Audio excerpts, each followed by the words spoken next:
말귀 잘 알아들으시길 바랍니다. 너무 몸이 안 좋아서 미안합니다.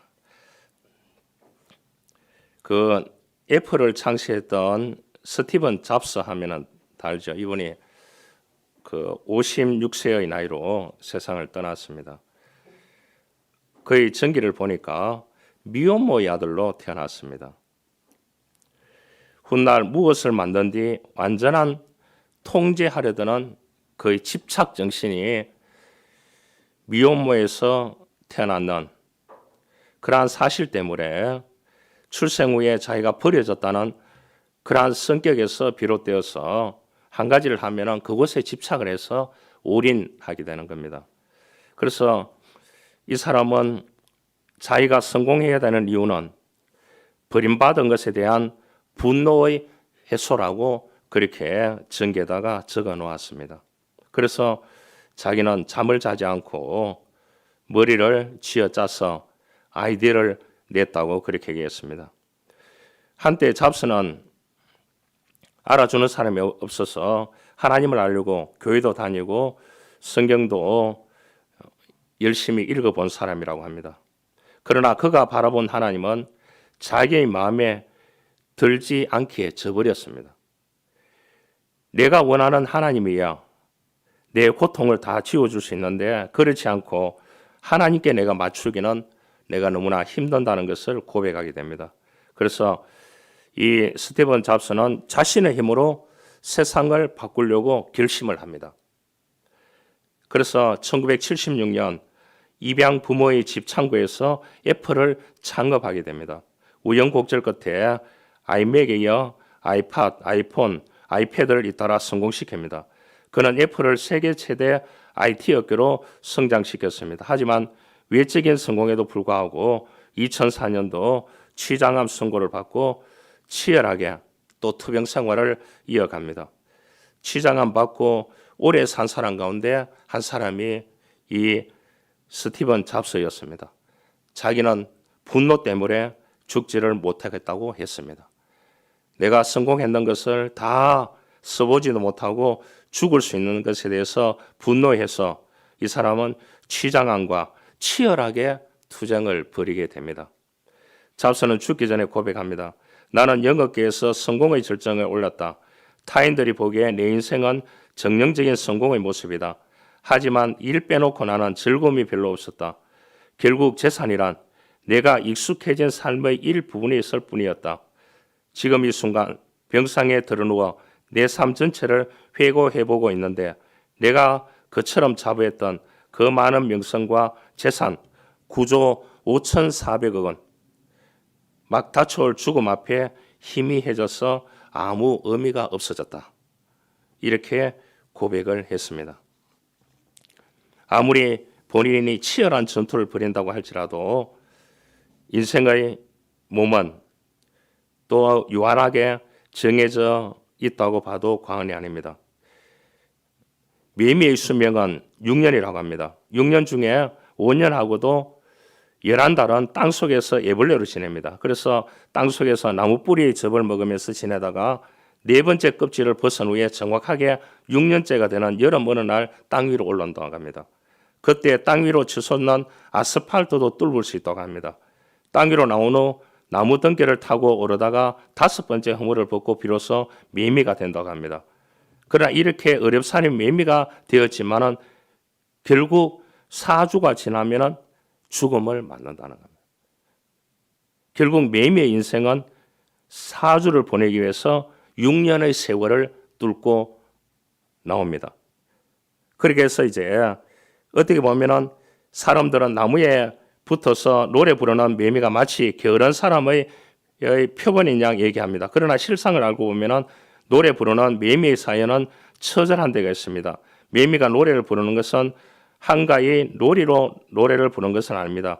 종족을 이어가려고 하는 처절한 몸부림입니다. 앙컷을 부르는 사랑의 몸부림입니다.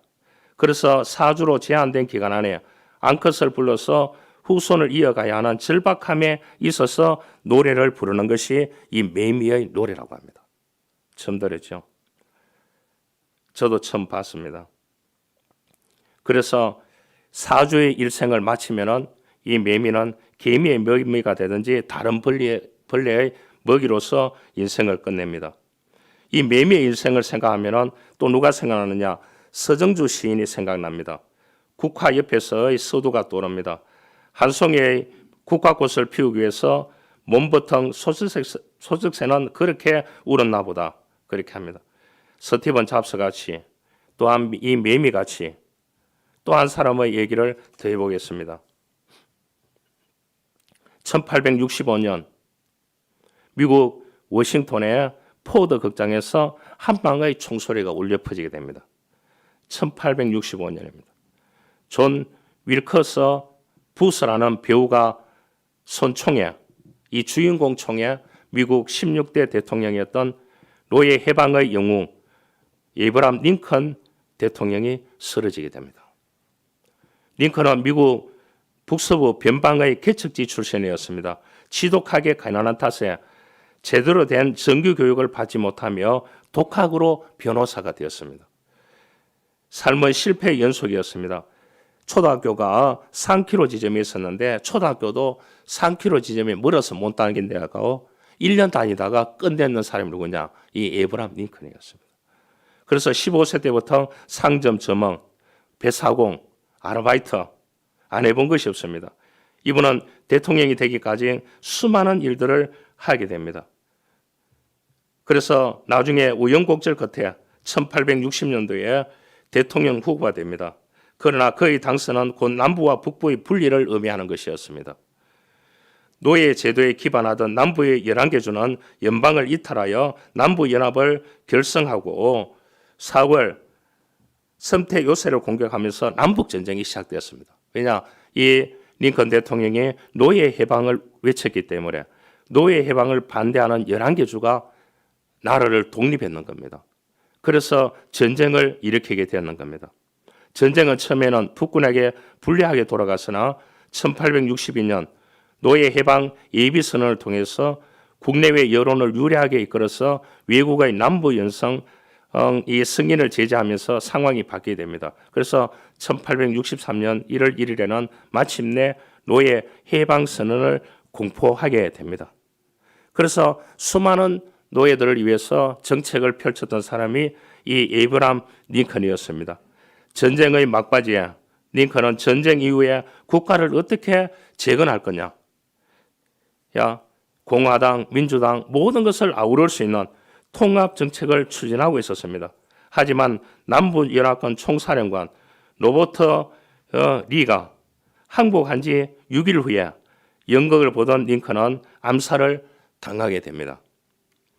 암살범은 저격 직후에 남부가 복수했다고 외쳤습니다.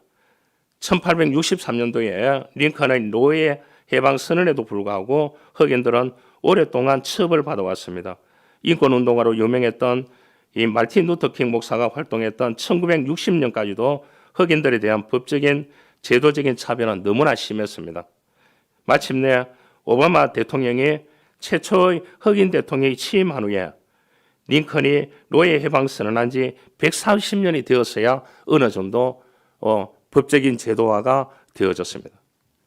제가 스티븐 잡스에게 얘기했고 매미에게 했고 링컨에게 했습니다. 우리들의 인생도 자신의 고귀한 꿈과 비전을 펼치기 위해서라면 한 달간의 노래하는 시절을 위해서 어떻게 보면 4주 노래하는 시절을 위해서 6년간을 땅속에서 애벌레로 기다려지는 매일매일 삶을 배울 수 있어야 된다는 것입니다. 오늘 이 스티븐 잡스 같이 자기가 모든 것을 읽을 수 있다고 했지만은 9조 몇천억을 남기고 결국은 50대에 치장암으로 세상을 떠났습니다. 링컨 역시 노예 해방운동을 하기 위해서 기나긴 여정을 했다는 것을 우리가 알 수 있습니다. 6년간을 땅속에서 애벌레로 기다리던 매미의 삶을 우리가 배울 수 있어야 됩니다. 다 이 사람들이 어느 정도 성공을 이루는 차후에 이루었던지 그 시대에 이루었던지 이룰 수 있었던 것은 무엇이겠습니까? 기다림의 세월이었습니다. 어떻게 보면 우리 인생을 살아가면서 사람들은 하루아침에 기적을 보기를 원합니다. 그러나 하나님께서 그 사람에게 하루아침에 기적을 주면 모든 것을 버리고 떠날지 모르는 그런 사람이기 때문에 그런 사람들에게 기다리기를 원하고 있는 것입니다. 여러분, 인생은 기령길이 없습니다. 인생은 수많은 노력이 요구되고 인생은 심리적인 정신 상태가 요구되고 우리의 인생은 수많은 믿음이 요구되는 시대 속에서 살아가고 있는 것입니다. 오늘 본문에 보니까 기드온이 300명의 용사를 데리고 미디안의 12만 5천 명을 무찌르고 승리하게 됩니다. 여러분 생각해 보시길 바랍니다. 만화 같은 이야기잖아요. 역사적인 이야기입니다. 이스라엘의 기드온 용사들이 300명의 용사가 미디안 이방 나라 12만 5천 명을 무찌르고 승리했다는 겁니다. 에브라임 지파가 기드온에게 불평하는 장면이 오늘 이 장면입니다. 여러분, 적은 내부에 있다는 말이 여기 있는 겁니다. 기드온이 미디안과 싸우러 나갈 때 에브라임 지파는 처음부터 동행시키지도 않았고 불만을 품고 따지기만 했습니다. 기드온은 300명을 뽑을 때도 긍정적인 사람만 뽑았습니다. 한마디 안 된다 하면 끝이에요. 싸워야 할 때 도망가고 싸움이 끝났을 때 사울이 하는 비겁하고 이중적인 모습입니다. 말도 안 되는 말을 하고 부끄러움도 모르는 철면피와 같은 이 에브라임 지파를 보면서 이 기드온이 얼마나 한심했겠습니까? 저와 여러분 같으면 어떻게 하겠습니까? 에브라임 지파를 향하여 기드온은 노를 바라거나 다투지 않고 그들의 노여움을 잘 풀어주는 관대한 모습을 우리가 발견하게 됩니다. 첫 번째 뭐냐? 1절에 보니까 에브라임 사람들이 기드온에게 이르되 내가 미디안과 싸우러 갈 때에 우리를 부르지 아니하였으니 우리를 이같이 대접하면 어찌 됨이냐 하고 그와 크게 다투는지라 그렇게 했습니다. 먼저 이 사람들과 함께 논하기 전에 이 에브라임 지파에게 기드온이 대접을 했다는 겁니다. 이런 에브라임 지파는 이스라엘 역사 가운데 가장 불평불만이 많았던 지파로 성경에 묘사되어 있습니다. 결국 그들은 왕정 시대가 끝나게 하는데 일조를 했던 지파가 에브라임 지파였습니다. 여러분, 우리가 무슨 일을 하려고 하는데 우리 팀원 중에 가운데 한 분이 계속해서 태클을 건다고 하면은 그 태클 거는 것 때문에 그래 이 추진하는 사람들이 얼마나 힘들겠습니까? 안 그래요? 얼마나 힘들겠습니까?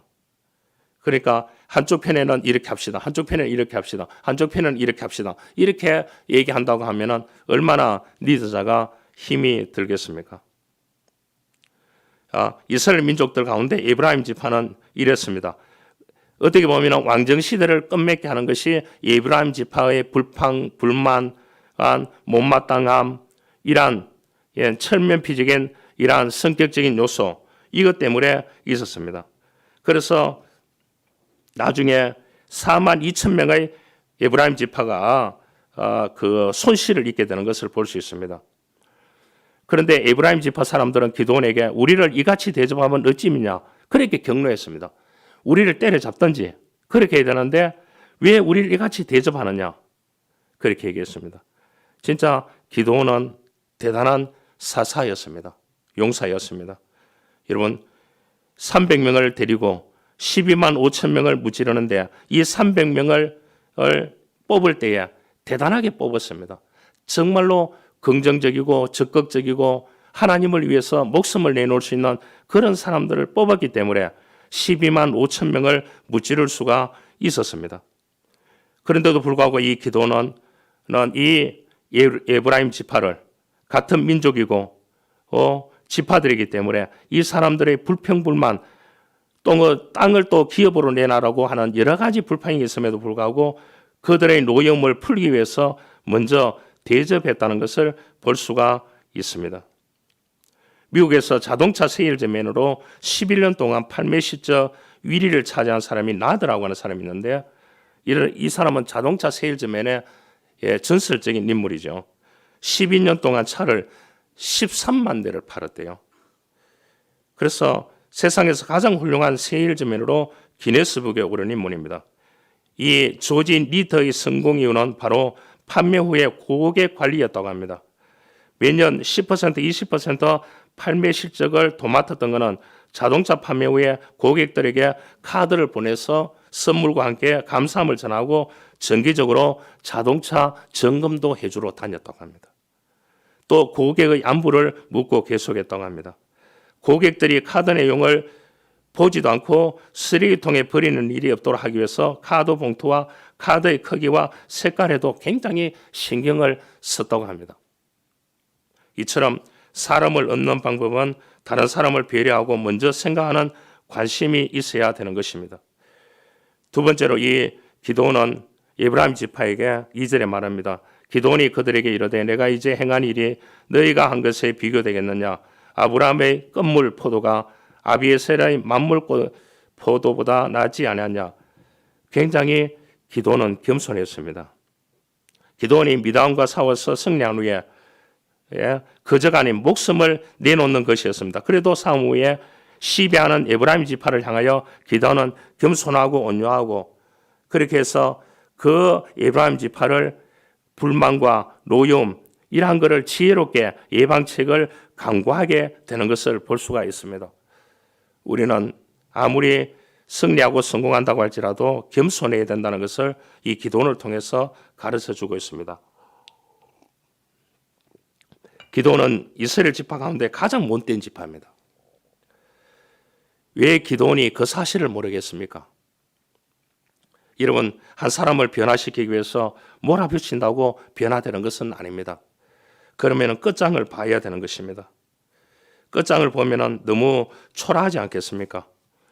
그런데 이 기도는 에브라임 지파에게 겸손하게 그들에게 응해 주는 것을 볼 수가 있습니다. 어디 보면 지혜로운 사람은 현재 주어진 일을 즐기는 사람입니다. 영어로 뭐라고 하느냐? 프리센터라고 하는데 선물이라는 의미의 영어 단어인데 이 스펜서 존슨이 쓴 선물이라는 책이 있는데 그 책의 요지는 우리 인생에 하나님이 주신 최고의 선물이 뭐냐? 현재라는 겁니다. 현재. 현재에 성공하는 사람이 미래에도 성공하고 현재에도 성공하며 신앙으로도 성공하며 리더로도 성공한다고 했습니다. 여러분, 사탄은 현재에 우리에게 방해를 놓습니다. 왜 오늘 해야 되느냐고. 왜 지금 해야 되느냐고.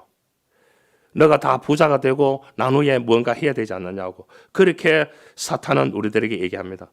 그러나 우리는 현재 상황을 즐길 수 있어야 됩니다. 현재의 상황이라면 생각을 바꾸는 훈련을 해야 되는 것입니다. 현재를 좋아하는 훈련을 해야 미래에 성공이 있다는 사실을 우리는 알 수가 있는 것입니다. 헨리 포드의 기념관에 가면 이런 글귀가 있다고 합니다. 헨리는 꿈을 꾸는 사람이었고 그의 아내는 기도하는 사람이었다. 그렇게 얘기해 놓고 있다고 합니다. 오늘의 기쁨을 주신 하나님께 사탄의 불평과 불만으로 꿰뚫이지 말아야 하는 것입니다. 세 번째, 이 기도는 에브라임 지파를 칭찬합니다. 3절에 보면 하나님이 미디안의 방백 오렉과 스예를 너희 손에 넘겨주었으니 내가 한 일이 어찌 능히 너희가 한 것에 비교되겠느냐 하니라. 기도원이 이 말을 하며 그때 그들의 노염이 풀리니라. 그렇게 얘기했습니다. 이 말은 미디안 연합군이 기도원 군대에게 쫓겨 도망갈 때 요단 나루터에서 그 길목을 지키고 있던 에브라임 지파가 미디안의 두 방백 오렉과 스예를 사로잡아 죽인 사건을 의미하고 있는 것입니다. 하나님께서는 에브라임 지파로 하여금 미디안 두 방백을 죽이는 명예로운 이 전과를 세우게 하신 것이 기도원 자신이 행한 일보다 비교할 수 없을 정도로 크고 영광스러운 일이라고 에브라임 지파를 칭찬해 주고 있는 하나님의 말씀이 되겠습니다. 여러분, 꾸중은 한 번으로 족하지만 칭찬은 천번 만번으로도 괜찮은 것입니다. 데일 카네기가 이런 말을 했습니다. 친구를 사귀고 싶으면 당신이 먼저 그들에게 관심을 가지라. 이처럼 사람들은 누구나 인정받고 싶은 욕구가 있다. 사람들은 누구나 목에 눈에 안 보이는 간판을 달고 다닌다고 한다. 그런데 그 간판 위에는 이런 메시지가 쓰여져 있다고 한다. 나는 중요한 사람이다. 나는 중요한 사람으로 대해 주십시오. 우리가 누구를 만나든지 이 메시지를 우리가 볼 수 있어야 하는 것입니다. 사람은 누구나 다 칭찬을 받고 인정을 받고 싶어하는 욕구를 가지고 있습니다. 하나님은 에브라임 지파가 행했는 것, 기드온이 행했는 거하고는 비교할 수 없지만은 하나님은 에브라임 지파가 마지막에 행했는 그것을 더 칭찬해주고 있는 모습을 우리가 볼 수가 있는 것입니다.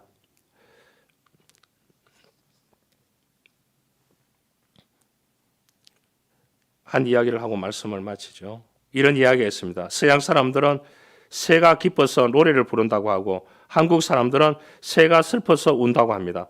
같은 사물을 놓고도 해석이 다 다른 것을 알 수가 있습니다. 그러나 새는 노래하지도 울지도 않는다고 합니다. 새는 자기 위치를 알리기 위해서, 짝을 찾기 위해서, 그리고 건강을 위해서 소리를 낸다고 합니다. 여러분, 삶 속에서 해석을 잘해야 합니다. 그래야만이 기드온처럼, 우리가 기드온처럼 대접하고 겸손하고 칭찬하고 에브라임의 노염을 풀어주고 건강하고 성숙한 사람으로 살아가는 하나님이 기뻐하시는 성도들이 될 수 있기를 주님으로 축원합니다. 하나님 감사합니다. 오늘 이 기드온 용사 300명이 미디안을 15,000여 명을 물리쳤습니다. 그런데도 불구하고 같은 종족이요, 같은 지파 계열임에도 불구하고 에브라임 지파는 불평하고 분노하고 있었습니다. 그럼에도 불구하고 그 지파를 끌어안는 오늘 이 기드온의 모습을 바라봅니다. 기드온처럼 대접하고 겸손하고 우리가 칭찬하는, 그래서 하나님의 칭찬이 되고 하나님의 대접이 되고 하나님의 앞에 겸손하게 살아가는 그리스도인으로 살고 싶습니다. 하나님, 이러한 은혜를 저희들에게 허락하여 주옵소서. 구주 예수 그리스도의 이름으로 기도하옵나이다. 아멘.